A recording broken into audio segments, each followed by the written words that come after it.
जय श्री कृष्ण। राधे राधे। कार्तिक मास महात्म्य 5वां अध्याय सुनेंगे आज। इस अध्याय में हम महर्षि सूत जी के द्वारा भगवान के मनुष्य अवतार की कथा सुनेंगे। तो आइए सर्वप्रथम भगवान का स्मरण करते हुए सब बोलिए, विष्णु भगवान की जय। ओम नमो भगवते वासुदेवाय। देवताओं को आश्वासन देकर भगवान ने मत्स्य का रूप धारण कर लिया और विंध्याचल की पर्वत श्रेणियों में रहने वाले महर्षि कश्यप, जो सूर्य को अर्घ दे रहे थे, उनकी अंजलि में जाकर गिरे। मुनि ने अंजलि में मत्स्य को देखा तो उन्हें उस मत्स्य पर दया आ गई और उन्होंने उसे तुरंत अपने कमंडल में डाल लिया। मगर जब उन्होंने देखा कि मत्स्य के लिए वह पात्र छोटा पड़ रहा है, तो उन्होंने उस मत्स्य को एक घड़े में डाल दिया। जब उन्होंने फिर देखा कि वह घड़ा भी अब उस मत्स्य के लिए छोटा पड़ रहा है, तो उन्होंने उस मत्स्य को कुएं में डाल दिया। मत्स्य अर्थात मछली का आकार आश्चर्यजनक से बढ़ जाता था। उन्होंने उसे कुएं से निकालकर अब सरोवर में डाल दिया, किंतु वह सरोवर भी अब उस मछली के लिए छोटा पड़ रहा था। अंत में उन्होंने उसे समुद्र में डाल दिया। तब भगवान विष्णु स्वरूप उस मत्स्य ने जल में छिपे बैठे हुए शंखासुर का वध कर दिया और फिर शंखासुर का शव लेकर उस समुद्र से बाहर निकले। इससे प्रसन्न होकर सभी देवता विष्णु भगवान की स्तुति करने लगे। स्तुति से प्रसन्न होकर भगवान सभी देवताओं को साथ लेकर बद्रीनाथ धाम पर आ गए और वहां पर उपस्थित ऋषि मुनियों से आग्रह किया कि वे जल में बिखरे हुए ज्ञान की खोज करें। भगवान विष्णु ने कहा कि वे अब देवताओं के सहित प्रयाग में निवास करेंगे।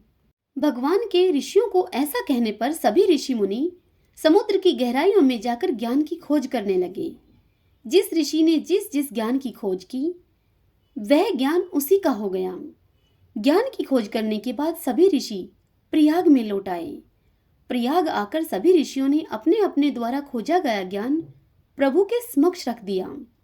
वेदों एवं उनसे संबंधित ग्रंथों को पाकर ब्रह्मा जी और अन्य देवता अत्यधिक प्रसन्न हुए। इस अवसर पर प्रयाग में एक अश्वमेध यज्ञ शुरू हुआ। यज्ञ की समाप्ति पर सभी देवताओं ने भगवान से प्रार्थना की कि हे प्रभु, इस क्षेत्र को ब्रह्मा क्षेत्र का नाम दिया जाए तथा यह क्षेत्र सभी प्रकार के पापों का नाश करने वाला हो। यहाँ होने वाला पाठ पूजन कभी न मिटे। देवताओं की यह विनती सुनकर भगवान श्री विष्णु बहुत अधिक प्रसन्न हुए। उन्होंने कहा कि यहाँ भागीरथी गंगा और सूर्यपुत्री यमुना का संगम है, अतः यह स्थान तीर्थों का राजा होगा। माघ मास में जो भी मनुष्य तीर्थराज प्रयाग में स्नान, पूजन अथवा दान पुण्य करेगा, उन्हें हर प्रकार की मुक्ति प्राप्त होगी।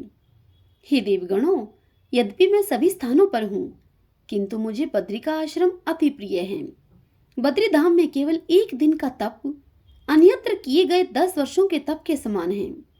नारद जी ने राजा पृथु से कहा कि हे राजन, जो श्रद्धालु मनुष्य इस सुंदर कथा को श्रद्धा भक्ति के सहित सुनता है, वह तीर्थराज प्रयाग में स्नान और बद्री धाम के दर्शन का फल पाता है। श्रीमन नारायण नारायण हरि हरि, भजमन नारायण नारायण हरि हरि।